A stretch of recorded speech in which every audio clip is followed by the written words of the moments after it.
Hello everybody, how y'all doing? My name is Kai, and I'm excited today. Today I'm going to be giving a presentation about my journey in the climbing community and my complicated relationship with the community, because this has definitely been a space where I've felt the most embraced and the most celebrated at a lot of times, but it's also a space where I've felt the most lost, the most confused, and the most misunderstood. So I wanted to take you guys through my journey as a climber and kind of just my process of learning how to find that balance and be able to be in a space to appreciate the sport for all it has to offer. All right, next slide. So let's rewind the clock to the beginning. So I started climbing at 6. Actually, we could actually rewind the clock a little earlier than that. Before I could even walk, my mother used to have to put away all the baby gates in the house because I would climb over them before I learned how to walk. And I used to eat lunch on the basketball hoops and climb all the brick seams of buildings every time we would walk in public. And I found the sport because my mother's a college professor. Shout out to teachers, by the way. So my mother's a college professor, and she had just finished classes. She had brought me up to her to work. She was talking to her boss outside of the school, and at 6 years old, I looked to my right at the 50-foot flagpole, and I thought, oh, that looks fun to climb. So I shimmied my way all the way to the top, and as you can imagine, everybody surrounding was freaking out, including my mother. But a lady walked by, she helped me get down, and as my mother was apologizing profusely, she pulled out her purse, put out a sticky note, wrote the address to a local climbing gym, and gave it to my mother, and said that he should try rock climbing. It's at least safer than whatever he was doing over there. So I went into the gym, and I don't think I've ever really left. It was one of those things where, as someone who's neurodivergent, having ADHD, for some reason, sitting in front of a climbing wall, I could do it for hours at a time like no other activity. Extremely special to me, and I still hold near and dear to my heart. So at a very young age, I realized I was a little different in both of the worlds I existed in. When I walked into climbing, I was the only black face in the room in any space. A local competition, an outdoor area, no matter what was going on, I was always the only black face. And even at 6 years old, I noticed, and it made me feel a little uncomfortable, not seeing anybody else like me except for the people I brought along. And when I went back home, and I would tell people about how much I liked rock climbing, everybody looked at me sideways, because the first thing that came out of their mouths is, we don't do that. Black people don't climb. It's like, also, you're hanging out in spaces that are a little unsafe. People question my sanity, people question my safety, people question my mother for letting me go there. And it felt a little bit awkward. I feel like I didn't belong. But one thing that I can give the climbing community credit for is that they never made me feel like I was different, especially not for the color of my skin. Everybody's a little bit quirky, everybody is very accepting, and we all had a common interest that we loved to do, and so it just didn't matter. As long as we climbed together and appreciated each other for who we were, that's all that mattered. Climbing has always been a very special community. Climbing is probably one of the only spaces I've ever been in where I've met people who just willingly give the shirts off of their back for no reason, even if they don't know you, which where I come from is very strange. But that openness, that willingness to embrace and accept people blindly is what made climbing such a safe space for me. I feel like I've built some of my strongest friendships in life through this sport. And at every path where I thought that things were coming to an end and I reached the end of the road and then there wasn't anywhere else to go, there was always someone there in climbing to help me through. Whether it was the fact that me and my single mother, couldn't afford to travel to competitions or afford gym memberships, there's always someone there to step in and help financially support or drive us to places or carpool. There's always someone there, a lighthouse along the way to help me in my journey. So for that, I'm forever thankful for you guys.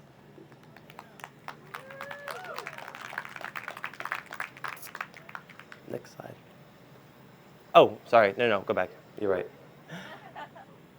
All right, so early on in my climbing, people started to realize I had a little bit of potential. When I was 9, I made my first U.S. team, and when I was 10 years old, I won my first national championships, and I went to the Pan American Games and won 3 gold medals.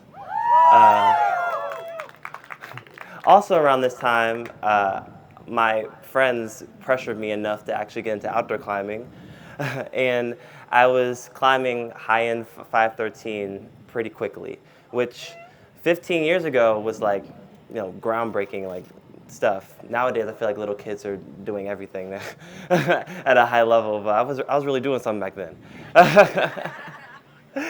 Oh my gosh. Yeah, I love the sport. I was experiencing some success at an early age, and I was just having a great time. But when people started seeing me succeed so much, they started assigning expectations to my accomplishments and what they thought I should achieve. And they also started pointing out the obvious, which was my size. Even as a kid, I was always the largest kid in any group I was in climbing. And even my coaches would look to my parents and my family to see what I would look to. Because in general, in climbing, the mold of a professional high-level athlete is being smaller and being thinner. And for some context, my mother is 5'8", and my father is 6'9". On both sides of my family, mother and father, there is not a single man under 6 foot. And most of us far exceed that mark. And no offense, Mama, when I practiced this, you weren't in the audience, so I apologize. But our body types aren't necessarily skinny. Naturally, on both sides of my family, we're pretty stocky people, and so it was pretty clear what I was going to look like. And that body type defied the rules of the sport. And so there was always this constant pressure for me, if I wanted to succeed, to try to look like what success had been put in front of me. So at a young age, I associated success with thinness. And I tried to fight biology as much as I possibly could. And for a while, it worked. By the time I was 15, I was holding every title that was possible for me. I was the reigning youth national champion, the reigning youth Pan American champion, the reigning youth world champion. I won open nationals in my first year of eligibility going into my first World Cup season. In 1 year, when I was 13, I jumped a whole number grade and went from 13C to climbing 14C. And by the time I was winning my first Open Nationals, I had climbed my first 14D in a 9A. I was getting all these opportunities, climbing around the world, living out my dreams, and being able to appreciate some really cool spaces in the world. So this one is the New River Gorge, back when I was 13. And actually, this is a photo of me right before I climbed my first 514. The day before, actually. I showed up at the crag, and it was raining the day before, so the whole crag and the rock was seeping. And my mom was like, I guess we should go home, but I told her that let's just warm up on the climb and see how things go and touch holes and see if I can get up. So I started climbing. I climbed all the way up, past all the jugs to where I was supposed to stop and kept going. I climbed through the crux and the wet seams and got all the way near the top. I looked down at my mom and I was like, should I stop? But she was like, absolutely not, keep going. So climbed all the way to the chains, clipped them, and climbed my first 514. 4 days later, I went to the River Gorge, and my friend recommended that I try a climb called Ultra Perm, which is a 13D, which was well in my comfort zone. At that time, I didn't think that anything beyond 14A was possible. So I remember going up this climb that he suggested for me, getting it in maybe 1 or 2 takes and being like, oh, that was fun. I'll try that again next time. And once I got down, he gave me the guidebook and told me that the climb I had actually been on was a climb called Southern Smoke, which was 14C. And I was floored. I was like, I can't climb that hard. What are you talking about? But once I realized that it was in my abilities and I could do it, I managed to send it 2 days later and climb my first 14C. Another cool place I got to climb was in Flatanger, Norway, with my good friend Ashima. You may have heard of her, I don't know. But back then, we were filming for the Real Rock Film Festival, and we were invited to climb in Flatanger. And what was most notable about this trip was the seams dripping wet with water. It was sun all year round, and anytime we were climbing, we basically had to fight the weather in order to climb. And my mother came up with the brilliant idea of sticking tampons in the cracks. Would have never guessed. I know, she's onto something, I'm just telling you. But she was like, if you want to redirect the water, stick tampons in the cracks. None of us thought about that. But we went to the store, bought tampons, redirected the water, and were able to climb on some of our projects. So that was pretty cool. Yep. And here's some photos of me climbing my first, and so far only, 14D when I was 15.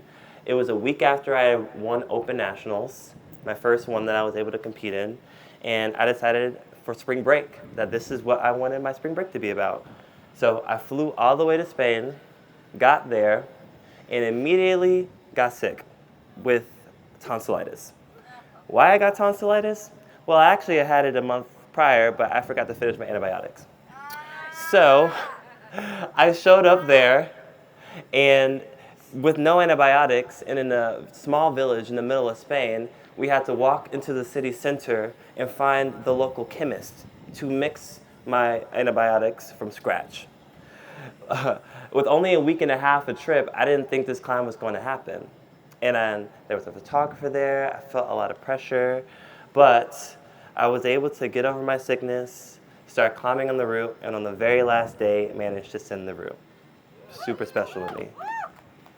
So at this time, I professionally was at the top of my game, but physically, personally, I was going through a lot.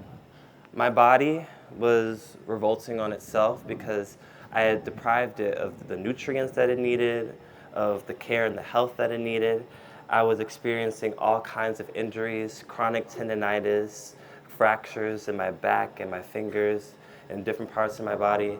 And at one point, I went to the doctor, and the doctor told me that I was a fraction away from liver failure, and that if I didn't practice healthier eating habits, that it could cost me my life, and that I had to change my lifestyle. And to me, that was one of the hardest things I had to ever hear, not because my health was at risk, but because in my mind, I was like, this is the only way I can be successful. This is my livelihood. And so trying to change those habits took a really long time for me mentally and physically to overcome. And by the time I was 17 and I was applying for colleges and I was moving on to the next level, I was exhausted. My body had exhausted all the effort it had to give, and mentally I felt like I had given all I could to the sport. And so I had to take a break. So I went to college, and the pandemic happened. And in that process, I managed, go ahead. And in that process, I made a few promises to myself if I was ever going to return back to climbing. I promised that I'd never starve myself again to achieve my goals. I promised never again to allow others to determine my relationship with my sport. And I promised to never give myself grace and prioritize my joy and my passion above any singular goals.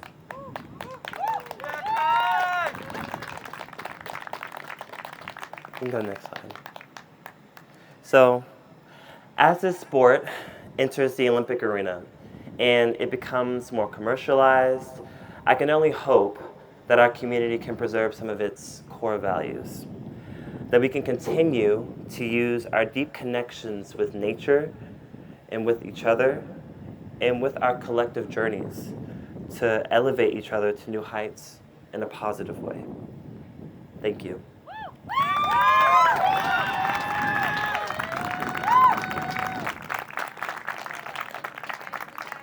Yep. And one more thing I want to highlight before I leave this stage is that even that I've set goals for myself in the future, and I plan on climbing harder than I ever have, and even starting this fall moving on, I definitely don't plan on compromising any of those core promises that I made to myself. I want them to be sustainable, and I want to be able to set an example that even when you grow and you change from a kid into an adult, even if you don't look like the person in the magazines achieving those 515 grades and establishing another level of climbing, that you can achieve success in any body that you're in and from any perspective that you live in, because climbing is for everyone and we should be able to embrace everyone in it. Thank you.